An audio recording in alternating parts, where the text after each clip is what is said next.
So I'm excited to introduce these two amazing women right here with me.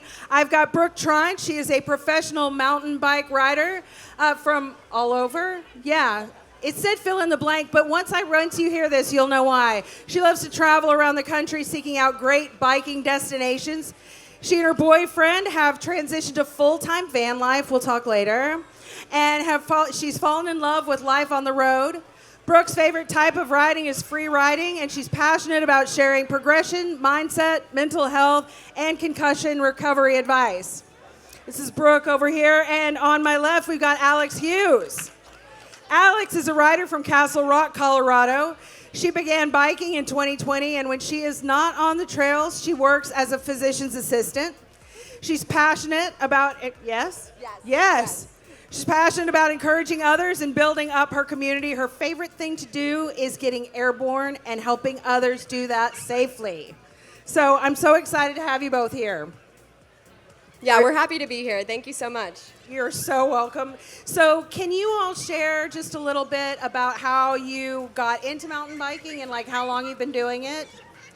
I got into mountain biking from racing motocross. Oh. Yeah, so biking was a way to cross-train for motocross, and the way I got into motocross was my family wanted a debate of how we could make mom the most mad, so my dad got me into the sport that would make mom the most mad. And how about you? So I actually I didn't really know much about mountain biking, which is a little different than Brooke. I feel like you kind of grew up in the family that did it. I was pretty underexposed, but some of my friends, like 5 years back, I would snowboard with them quite often, and they were like, oh my gosh, I think you would love mountain biking during the summer. Similar feeling, nice flowing down the trails, great way to get outside. And I was kind of adverse to it at first, but as soon as I tried it, obsessed. It's just so fun. Yes.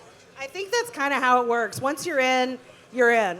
So how do you stay confident when you're riding? We'd love to hear how you like keep a positive mindset, especially when trying like new jumps, new stunts, doing stuff like that, stay encouraged. So I actually work with a mindset coach, which I think is really important for everybody to just recognize that it's okay to be scared to do things and like to have someone to support you in being more confident. But one of the biggest things is always focus on what's going to go right, not what's going to go wrong, because that can just like seep into your subconscious. And try to draw from other successes that you've had to help build your confidence. Like this feature is like this thing I did before, or I know that I can ride because I've had these successes in the past. I like to do personally too, in addition to that, is just really taking the kind of the focus off of the feature and more onto fun. And I think honestly, from a personal perspective and just from talking to other people, if you're having fun riding, you're not going to be scared. And if you're scared, just dial it back a little bit for either that day or that feature and just slowly ramp up. And if you're feeling good about it, go for it. That's awesome. So, like, what about, like, biggest challenges that you've experienced along the way in your career?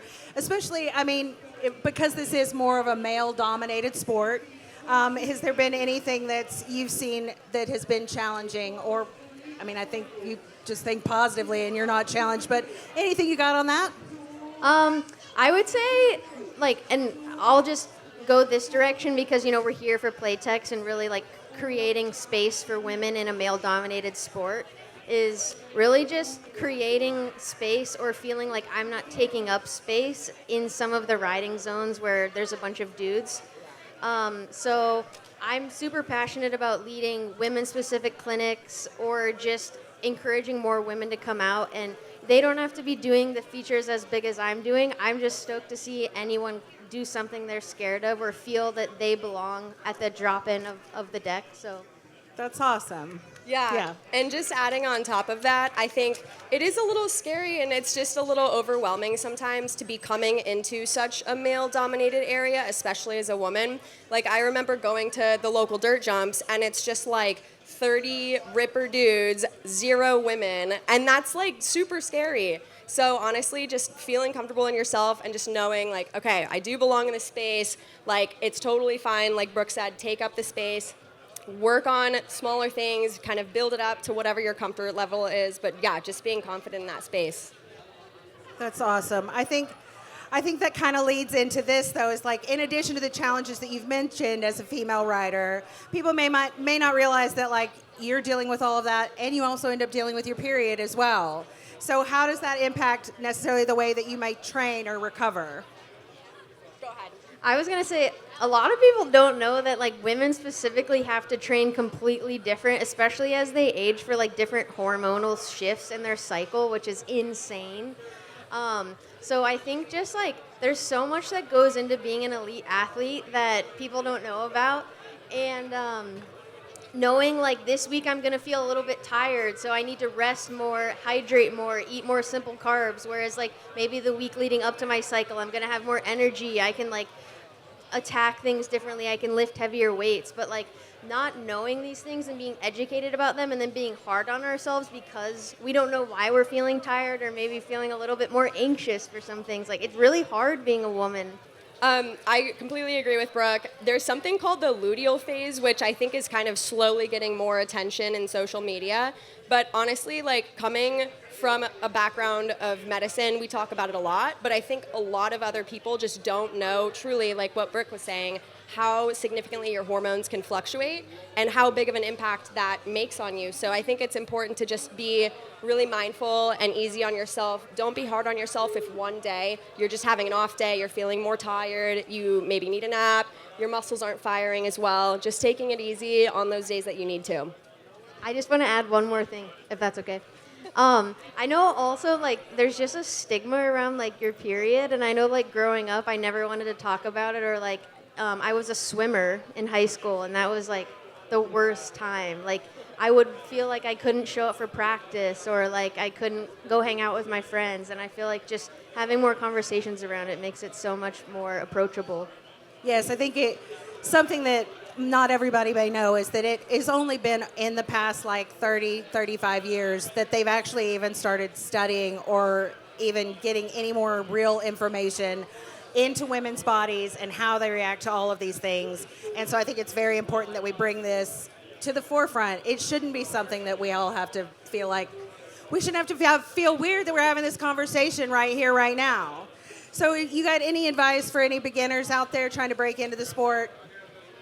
My biggest advice, if for any skill level, but especially for beginners, is you deserve to take space on the trail, no matter what skill level you are. Like, we were on our social ride, and I heard some of the guys be like, "Oh, we should get in front of these girls," and like, don't let anyone say that you don't deserve to be on the trail or you don't deserve to go on the rides. Like, be confident, take that space, and just have as much fun as you can. Yeah, completely agree. Have as much fun as you can. Something that I did when I kind of joined into the biking world, there's a ton to learn, and there's a lot that people just aren't familiar with if you didn't grow up around it or don't have people to kind of teach you. Facebook groups actually helped me a ton.